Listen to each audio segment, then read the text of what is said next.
आज हम लोग ऋग वैदिक कृषि को देखेंगे।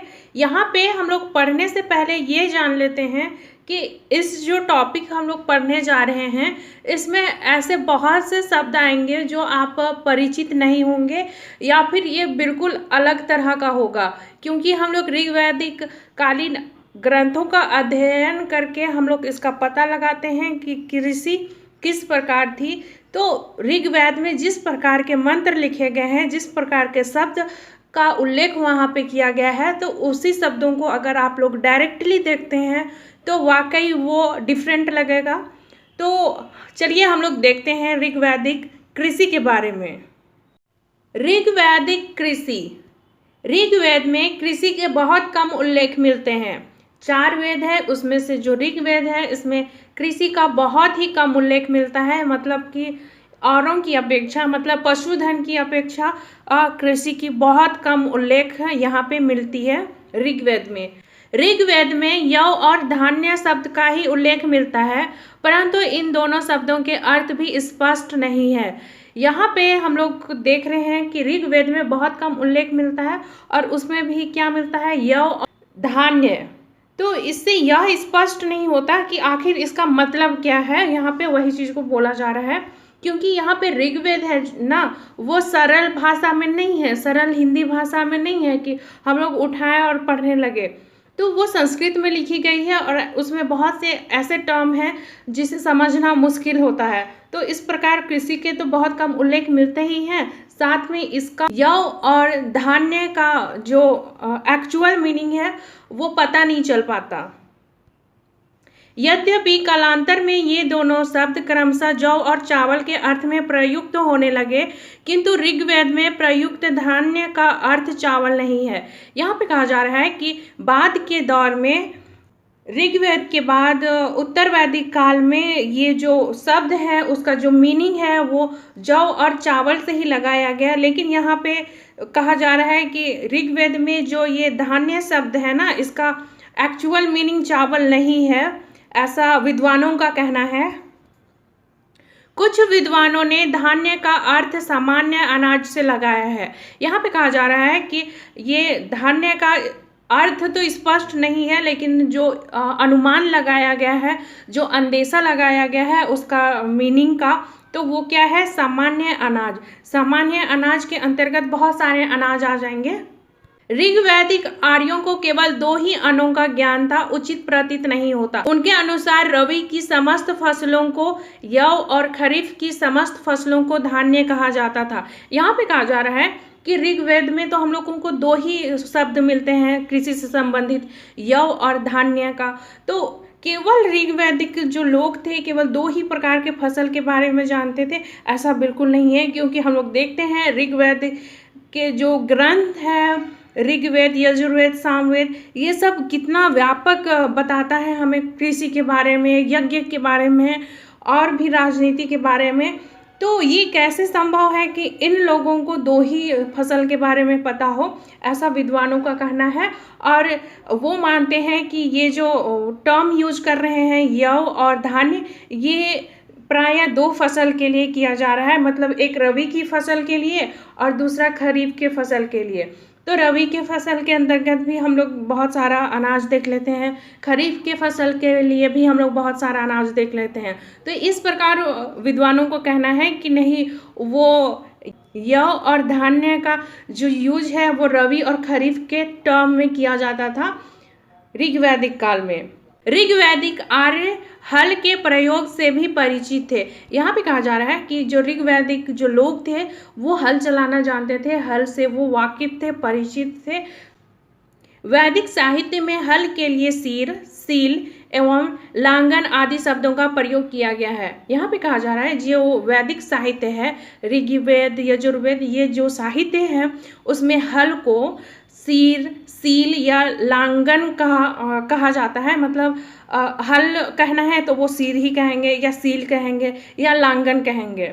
हल चलाने वाले को किनास कहते थे। यहाँ पे जो हल चलाएगा, जो किसान हल चलाएगा, उसके किनास कहा जाता था। तो कभी कभी किनास का जो यूज है ना, वो कृषक के लिए भी यूज किया जाता था, मतलब किसान के लिए भी यूज किया जाता था। हल चलाने से खेतों में जो कतार बन जाती थी उसे सीता कहते थे। मतलब कि जो हल चलाएंगे तो हम लोग का देखते हैं ना, ऐसे ऐसे रेखा बन जाता है, ऐसे ऐसे। तो इस प्रकार की जो रेखा बनेंगे, इस प्रकार की जो आकृति बनेगी वो सीता कहलाएगी। हल प्रायः लकड़ी के बने होते थे जो दो बैलों की सहायता से खींचे जाते थे। यहाँ पे कहा जा रहा है जो हल होता है, जो हल चलाने के लिए इस तरह से होता है ना, तो ये लकड़ी के बने होते थे और इसे दो बैलों की सहायता से खींचा जाता था। जैसे हम लोग आजकल भी देखते हैं ना ग्रामीण इलाका में, तो उसी प्रकार से उस जमाने में भी खींचा जाता था। यद्यपि ऋग्वेद में कहीं कहीं पर हलों में 6 से 12 बैलों से जोते जाने का भी उल्लेख मिलता है। यहाँ पे कहा जा रहा है जो ऋग्वेद है उसमें कभी कभी यह बोला जाता था या फिर अपने मंत्रों में इस चीज़ का उल्लेख मिलता है कि वे कभी 6 बैल से या फिर 12 बैल से खेत को जोतते थे, ऐसा करके ऋग्वेद में वर्णन मिलता है। हल के अग्रभाग को फाल या स्तेग कहा जाता था। यहाँ पे देखिए हम लोग फाल से तो परिचित हैं, जैसे ये हल होता है ना तो उसका जो ये नुकीला पॉइंट होता है तो उसे फाल कहा जाता है। यहाँ पे स्तेग बहुत कम यूज होता है। मैंने शुरू में ही कहा कि यहाँ पे हमें बहुत से ऐसे वर्ड मिलेंगे जो हम उनसे वाकिफ नहीं होंगे। तो यहाँ पे स्तेग एक वर्ड है जो बहुत नुकीला तथा तीक्ष्ण धार वाला होता था। मतलब जो हल होता था, ये जो जोतने वाला जो ये फाल होता था, ये नुकीला होता था, तीक्ष्ण होता था, मतलब बहुत ही शार्प होता था। हल से जोती गई भूमि को उर्वरा या क्षेत्र कहते थे। मतलब हल से जो जोताई होगी उस भूमि को उर्वरा या क्षेत्र कहेंगे। हम लोग अभी क्षेत्र का जो टर्म है, अभी हम लोग जो क्षेत्र शब्द का यूज करते हैं वो अलग है और उस समय अलग थी। तो हम लोग अभी ऋग्वैदिक काल का अध्ययन कर रहे हैं। भूमि की जुताई के पश्चात उसमें बीज तुक्मन बोया जाता था। यहाँ पे बीज के लिए तुक्मन शब्द का यूज किया गया है। मतलब जुताई के बाद उसमें बीज डाला जाता था, जो आजकल भी किया जाता है। जुताई से पहले तो कोई बीज नहीं डालता है। जमीन की पैदावार बढ़ाने के लिए खेतों में खाद, करीज, शक्रित, शकन, शक तथा शाक भी डाला जाता था जो गोबर का होता था। यहाँ पे कहा जा रहा है, यहाँ पे खाद के लिए करीज शब्द का, शक्रित, शकन, शाक, शक, इस सब का यूज किया जा रहा है। तो खाद को इन टर्म से भी बोला जा रहा है उन मंत्रों में। तो जमीन की जो पैदावार बढ़ानी है, जमीन को उर्वरा बढ़ाना है, उसकी शक्ति बढ़ानी है, तो उस समय खाद दिया जाता था। और ये खाद क्या का होता था, तो गोबर का होता था, मतलब गाय का गोबर। अनाज पक जाने पर उसे दात्र या श्रीनी से काटा जाता था। उसके पश्चात उसे पुलियों में बांधकर गाड़ी में लाद कर खलिहान अथवा खाले ले जाया जाता था। यहाँ पे कहा जा रहा है जब अनाज पक जाएगा तो उसे, जैसे आजकल देखते हैं ना ऐसे हसुआ टाइप का रहता है, तो उसे क्या कहा जा रहा है यहाँ पे, दात्र या श्रेणी। तो उससे काटा जाता था। काटने के बाद उसे बांधकर, पुलियों में बांधकर गाड़ी, यहाँ पे बैलगाड़ी का यूज किया जा रहा है। गाड़ी से हमें यही समझना है, अभी जैसा ट्रैक्टर नहीं समझना है। तो बांधकर गाड़ियों में लादकर खलिहान लाया जाता था, या इसे खलिहान को खालिए भी कहा जाता था। तो जब अनाज पक जाते थे, उन्हें काटा जाता था, तो उन्हें एक जगह में एकत्र किया जाता था, एक जगह में उसे इकट्ठा किया जाता था। तब जाके उसकी जो मतलब कि अनाज के साथ घास फूस आएंगे उसको अलग करने के लिए, तो ये जो स्थान होता था उसे खलिहान या खाले कहा जाता था। अभी भी अगर आप ग्रामीण इलाका में होंगे तो खलिहान देखे होंगे, जहां पर अनाज और भूसे को अलग अलग करने के लिए फसलों की मन्नी की जाती थी। यहाँ पे वही चीज को बोला जा रहा है कि अनाज और भूसे, मतलब कि ये अनाज हो गया तो इसकी जो एक परत होगी उसको अलग करने के लिए उसमें मन्नी की जाएगी, मतलब उसे अलग करने के लिए उसे घुमाया जाएगा। मन्नी के पश्चात चलनी, तितौ अथवा सुर्प की सहायता से अनाज को भूसे से अलग किया जाता था। फिर अनाज को बर्तनों से नापा जाता था। नापने वाले बर्तन को उदर कहा जाता था। यहाँ पे कहा जा रहा है कि जो मन्नी होती थी, मतलब उसको, फसल को और घास भूसा को अलग करने के बाद उसको और एक बार अलग किया जाता था, मतलब जो महीन कण होते थे उसे चलनी के द्वारा, जो हम लोग देखते हैं ना आजकल भी घर में, एक ऐसे प्लेट के आकार का होता है लेकिन उसमें बहुत सारे छिद्र होते हैं, तो उससे वो अलग करते थे। और सूप, जो आजकल हम लोग छठ पूजा में देखते हैं ना सूप, वो उसी सूप से अनाज और भूसी को अलग किया जाता था। उसको करने के पश्चात अनाज को बर्तनों से नापा जाता था और नापने वाले बर्तन को उर्दर कहा जाता था। यहाँ पे कहा जा रहा है कि जब भूसी और अनाज दोनों को अच्छी तरह से अलग कर दिया जाता था, उसके बाद उस अनाज को नापा जाता था, मतलब उसका वजन किया जाता था। तो वजन करने का वहाँ पे कोई साधन नहीं है, क्योंकि हम लोग ऋग्वैदिक काल पढ़ रहे हैं। तो यहाँ पे ये क्या कर रहे हैं, बर्तन से उसे नाप रहे हैं। तो बर्तन को क्या कहा जा रहा है, उर्दर। तो अभी भी अगर आप ग्रामीण इलाका में देखोगे तो इस प्रकार का एक धातु का ही बना हुआ रहता है। तो इससे आप जब उसे नापोगे तो वो लगभग 1 केजी का भार ग्रहण कर लेता है, मतलब आप इसे एक बार नापोगे तो वो 1 किलो ले लेगा। तो इस प्रकार से उस समय भी नापा जाता था। इसके पश्चात इसे धान्यगार स्थिवी में सुरक्षित रखा जाता था, मतलब कि उन्हें स्टोर किया जाता था धान्यगार में। साधारणतया कृषक सिंचाई के लिए वर्षा पर निर्भर रहते थे। यहाँ पे कहा जा रहा है ज़्यादातर जो कृषक होते थे, जो किसान होते थे, वो सिंचाई के लिए वर्षा पर निर्भर रहते थे, मतलब बारिश का पानी से वो खेती करेंगे।